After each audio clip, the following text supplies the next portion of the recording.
Yahudi da Bature da Balarabe da ɗan Afirka da ɗan Indiya dukkan su ummiyun ne gama gari, an halicce su kawai don su hidima ga Yahudi. Shi yasa kake ganin suke rena hankalin Amerikawa su yi duk abin da suka gada ba. Shi yasa kake ganin suka rena hankalin duniya su zalunci wanda suke so. Sun riga sun mallaki duniya a hannunsu saboda sun kawo tsare-tsare ta fuskoki guda uku: fuskar tattalin arziki, da fuskar karatu na jami'a, bincike mai zurfi, da kuma fuskar yada labarai. Duk wanda ya mallaki amma wannan guda uku da ya gama mallakar duniya gaba ɗaya, sai abin da yake so za a faɗa. To wannan suka mallaka, shi yasa suke sarrafa duniya yadda suka gada ba. Kuma a aqidar ba yahude shine duk dukiyar wanda suka ci wanda ba yahude ba za a hisabi ba a kai ranar tashin kiyama, kawai sun ci bilis, sun ci banza. Shine laisa alaina fil ummiyina sabil, ba wani sakamako akan mu, ba wani hisabi dan mun ci dukiyar wani gama garin mutane.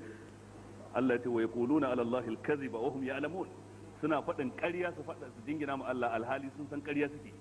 Allah ce bala, wato da suka ce laisa alaina fil ummiyina sabil, kaga nafiyu ne ai, babu sakamako akan mu, sai Allah ce bala, ba babu sakamako ba. Ya zama mai kenan, akwai sakamako.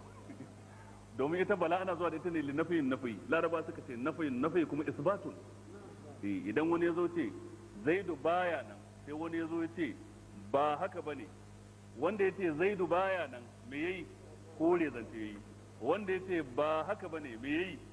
Tabbatarwa, dan ya kore korewa, korewa kuma tabbatarwa ce, shine nafiyin nafi isbatun.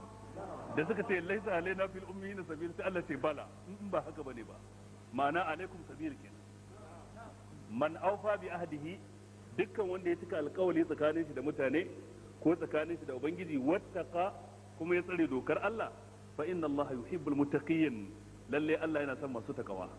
Kenan wanda bai cika alkawali tsakanin shi da Allah ba, bai kuma cika alkawali tsakanin shi da mutane ba, zaluntar mutane yayi, to Allah baya son shi. Ku ko yahudu kuna cikin waɗanda Allah baya so, domin kun zalunci mutane, kun hana duniya sakat, kun hana a zauna lafiya. Ina fata an fahimta.